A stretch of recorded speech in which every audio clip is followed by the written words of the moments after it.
এয়া ভাপত দিয়া মাছ।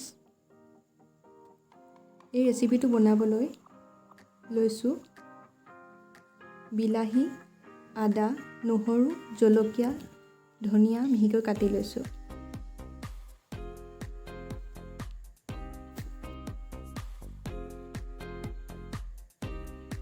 মাছ ভাপত দিবলৈ মই এই ষ্টিমাৰটো ব্যৱহাৰ কৰিছোঁ।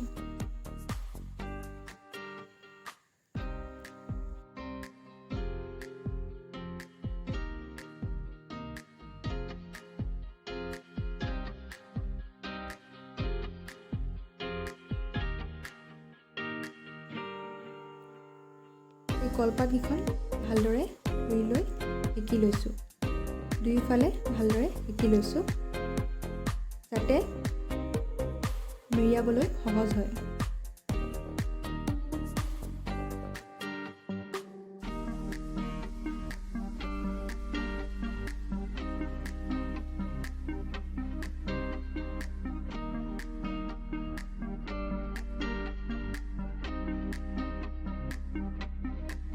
এতিয়া আমি সেকি লোৱা কলপাতখনত মাছ দুটা দি লৈ কাটি থোৱা পিঁয়াজ, আদা, নহৰু, জলকীয়া, ধনিয়াখিনি ভালদৰে মিহলাই দিম।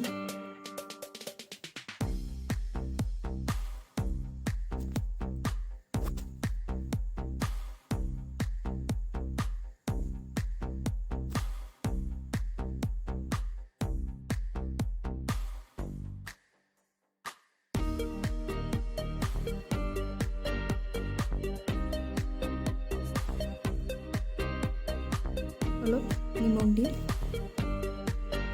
এয়া আমি সোৱাদ অনুসৰি অলপ নিমখ দিছোঁ আৰু নিমখখিনি দি আমি ধুনীয়াকৈ সানি দিম আৰু সানি লৈ কলপাতখন ভালদৰে টোপোলা কৰি দিম।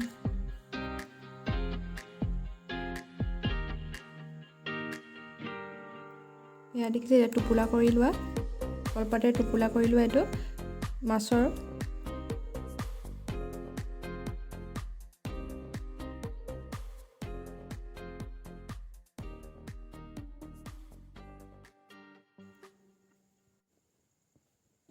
এতিয়া মই এটা চচ লৈছোঁ, তাত অলপ পানী দি ষ্টিমাৰটো দি লৈছোঁ।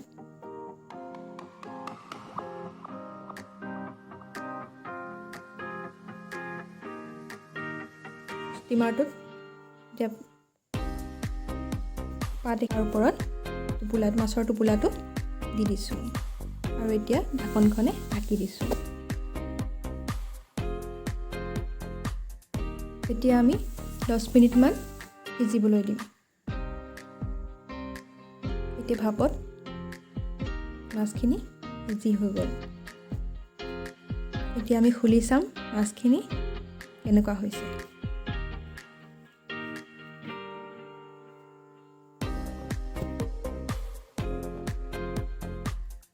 দেখিছে, দেখিবলৈ কিমান ধুনীয়া লাগিছে।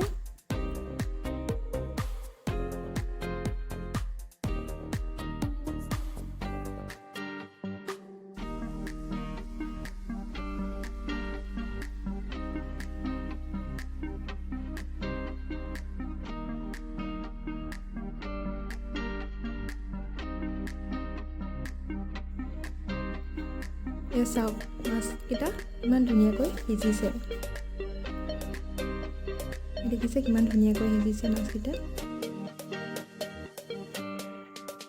এয়া আমাৰ মাছ ৰেডি হৈ গ'ল।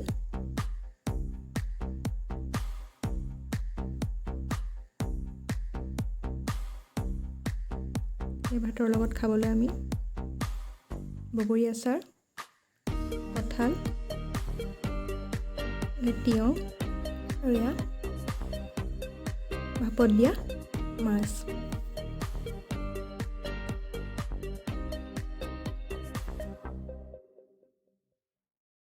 এই ভিডিঅ'টো চোৱাৰ বাবে বহুত বহুত ধন্যবাদ।